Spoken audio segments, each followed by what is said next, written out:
Hello everyone, welcome to our YouTube channel love story. আজ আবারও চলে এলাম একটা লং ভিডিও নিয়ে। আজ হচ্ছে শিবরাত্রি, তার জন্য আমি যাচ্ছি গঙ্গায় জল আনতে। গাইস এই 3টে ড্রাম নিয়েছি আমি, এবার জল আনতে যাবো। অনেকটা লেট হয়ে গেছে, আমি সবে ঘুম থেকে উঠে তাড়াতাড়ি করে বেরিয়ে পড়েছি, জলটা নিয়ে আসবো। তো আমি আধ ঘন্টা রাস্তা হেঁটে যাওয়ার পরে গাড়ি পেয়েছি, তো গাড়িতে উঠে পড়েছে। আর পিছনে যে ছেলেটা আসছে দেখতে পাচ্ছ, হচ্ছে আমার একটা বন্ধু, আমার ভিডিওগুলো করে দেয়, তার জন্য ও আমার সাথে যাচ্ছে। গাইস ফাইনালি আমি গঙ্গায় চলে এসেছি। এটা হচ্ছে আমাদের গঙ্গা, দেখো কত লোক স্নান করছে। তো এখান থেকে আমি গঙ্গা জলটা নেব। আর আমাকে না প্রচুর ঘুরে ঘুরে আসতে হয়েছে, কারণ ঘাটটা একটু উল্টো দিকে আছে, বুঝতে একটু প্রবলেম হয়েছিল, বাট তারপর এবার পেয়ে গেছি। আর আমার হাতে এই 3টে ড্রাম দেখে তোমাদের হয়তো মনে হতে পারে যে এত দূর হেঁটে হেঁটে গেলে, আবার গাড়ি করেও গেলে, তাহলে এই মাত্র 3টে ড্রাম নিয়ে গেছো কেন? আসলে আমাদের রাস্তাটা প্রচুর খারাপ, 3টে ড্রাম নিয়ে গিয়েছি, তাও এটা রিস্কি, কারণ চারদিকে রাস্তা ভেঙে আছে, এমনি কোনো গাড়ি যেতে চায় না আমাদের বাড়ির দিকে। গাইস গঙ্গা জল আমার ভর্তি করা হয়ে গেছে, দেখো এদিকে আমি 3টে ড্রাম ভর্তি করে নিয়েছি। এবারে আমি এটা নিয়ে চলে যাবো, গাড়ি বুক করতে গিয়েছে, দেখি যাই কিনা। এমনি রাস্তাঘাট খুব একটা ভালো না, ওইদিকে গাড়ি খুব একটা যেতে চায় না। তো চলো দেখা যাক কি হয়। আমার ফ্রেন্ড তো গাড়ি আনতে গিয়েছি, কিন্তু গাড়ি পাবে কিনা সেটা বলতে পারছি না, কারণ কোনো গাড়ি যেতে চায় না। একটা গাড়িকে তো ডেকে নিয়ে আসছে, মনে হয় রাজি হয়ে গিয়েছে। তো চলো ড্রামগুলো তুলে দিই টোটোতে, ভালোই ভার আছে। তো দেখো প্রত্যেকটা ড্রাম আমি টোটোর মধ্যে সাজিয়ে নিয়েছি। তো গাইস ফাইনালি একটা টোটো পাওয়া গেছে, এটা বাড়ির মধ্যে যাবে। তো চলো বাড়ি থেকেই কথা বলছি, এখানে কথা বলে তোমরা শুনতে পাবে না। তো ফাইনালি গঙ্গা জলের গাড়ি নিয়ে আমরা চলে এসেছি মন্দিরের কাছে। আমার ভাই ছিল, ওকে বললাম যে তুই গঙ্গা জলগুলো নিয়ে যা, আমিও একটা নিয়েছি। অনেক কষ্টে বয়ে বয়ে নিয়ে এসেছি মন্দিরের সামনে, কারণ গাড়ি মন্দিরের সামনে ঢোকানো সম্ভব না, এখনো ঢালাই হয়নি। তো গাইস আমার গঙ্গা জল আনা হয়ে গেছে, এবার আমি কলা গাছ কাটতে যাবো, তার জন্য দা নিয়ে নিয়েছি, কারণ গেটে লাগাতে হবে। তো চলো কলা গাছগুলো কেটে নিয়ে আসি, অনেকটা দূরে যেতে হবে। তো গাইস আমি ফাইনালি কলা বাগানে চলে এসেছি, দেখো এখানে শুধু কলা গাছ। এখান থেকে আমি কয়েকটা কলা গাছ কেটে নিয়ে যাব, যেটা আমাদের ঠাকুরের দ্বারের বসানো হবে। আমার না একটু একটু ভয় লাগছে, এখানে কেউ নেই, পুরো দেখো পুরো খালি। আমি এসেছি দুপুরবেলা, এখন দুপুর 1টা বাজে। আমি না ঠিক বুঝতে পারছি না কীরকম কলা গাছ নেব। এখানে দেখো একদম ছোটো ছোটো সাইজের কলা গাছ আছে, আমি ভাবছি এইরকম সাইজেরই নিয়ে নেব, কারণ বেশি বড় হলে আমি আমার নিয়ে যেতে পারবো না। তো চলো এটা কেটে নিই, একদম খুব ছোট এই কলা গাছটা, কলা গাছের দাগ হয়ে যায়।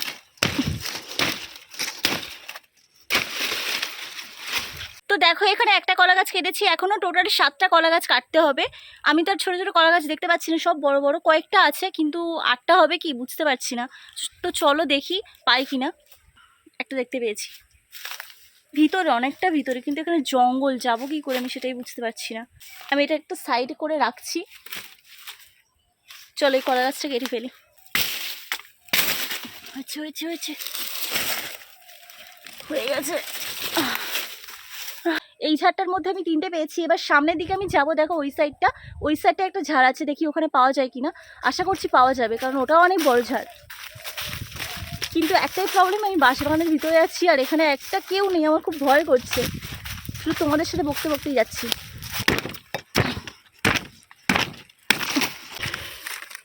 3টে হয়েছে। তো গাইস দেখো এখানে আমার 5টা কলা গাছ কাটা হয়ে গেছে, আর এখানে আছে 3টে, তোমরা দেখো পড়ে আছে। এই আমার টাকা আছে এখানে, টাকাগুলো রেখে চলে যাচ্ছি, টাকা, শ্যাম্পু। তো গাইস মন্দিরে আমি 4টে কলা গাছ রেখেছি, এবার ওই মন্দিরে আমি 4টে নিয়ে যাবো। এখানে নিয়েছি দেখো, আর নিচে 4টে পড়ে আছে। তো চলো গাইস কি আর বলবো, আমি কলা গাছ কেটেছি, আটা ভর্তি হয়ে যাওয়ার জন্য স্নান করে নিয়েছি। হঠাৎ করে ব্রাহ্মণ বলছে যে এখনো পাতাগুলো তোলা হয়নি, যোগে ডুমুর পাতা, বট পাতা, এইগুলো। আবারও আমাকে তাড়াতাড়ি করে বেরিয়ে পড়তে হলো। দেখো এখানে পাকুড় পাতা ভর্তি, আর সে গাছে উঠেছে, পাকুড় পাতা পড়ে বলে পড়ে যাস না। কাটা ভর্তি হয়েছে, এইরকম ডোব লাগবে যেখানে 5টা পাতা আছে, ঠিক আছে।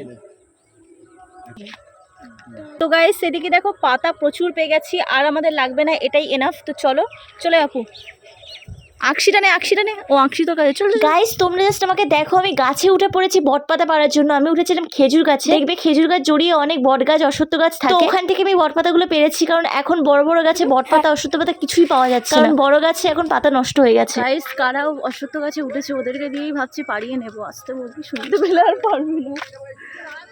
অশ্বত্থ পাতা পেরে দে না রে, কয়েকটা অশ্বত্থ পাতা পেরে দে না। এই শোন না, 5টা করে পাতা থাকবে, সেরকম পারবি দে। ওই ওই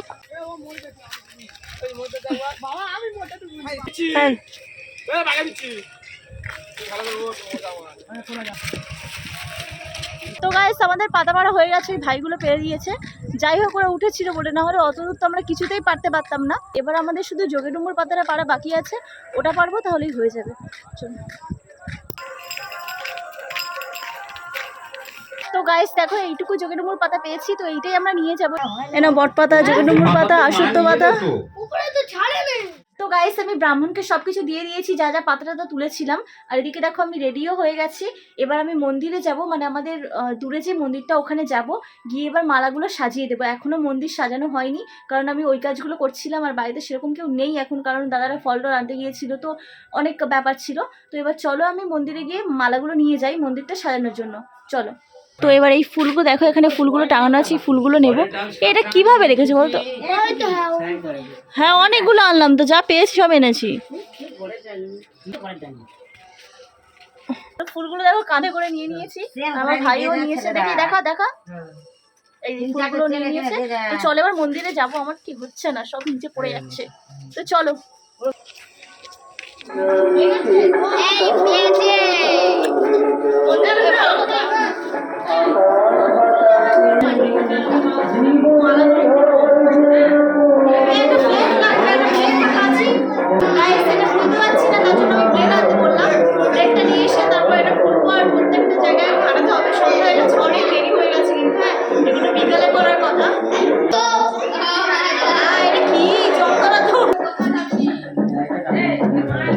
যতক্ষণ আমি মালাগুলো সাজাচ্ছি মন্দিরের মধ্যে, তারই মাঝখানে তোমাদেরকে জানিয়ে দিই আমি কিন্তু এবছর শিবরাত্রির ব্রত করিনি। তোমরা অনেকেই কমেন্ট করে জানতে চেয়েছিলে যে আমি ব্রত করেছি কিনা, তার জন্য আমি বলে দিলাম যে এবছর আমি ব্রত করিনি। মিথ্যে কথা বলবো না, আমার কিছু প্রবলেমের জন্য মেডিসিন নিচ্ছি, তার জন্য আমার উপোস করতে বারণ করা হয়েছে। আর এখন এমন হয়ে গেছে আমি না খেয়ে থাকতেই পারবো না, তার জন্য আর উপোস করলাম না এবছর। তোমরা কারা কারা করেছো কমেন্টে কিন্তু আমাকে জানিও। শুনেছি এবছর নাকি ভালো যোগ, যাই হোক মিস করে গেলাম, কিন্তু পরের বছর অবশ্যই করবো।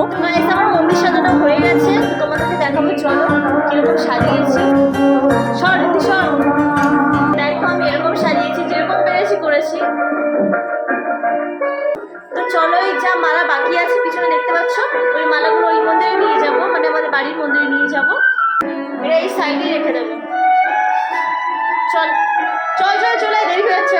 তো গাইস আমার কাছে এই পর্যন্ত শেষ, এবার আমি আর কিছু করবো না, এবার যারা উপোস করেছে তারাই করবে। ভিডিওটা তোমরা শেষ পর্যন্ত দেখো। Okay guys, by.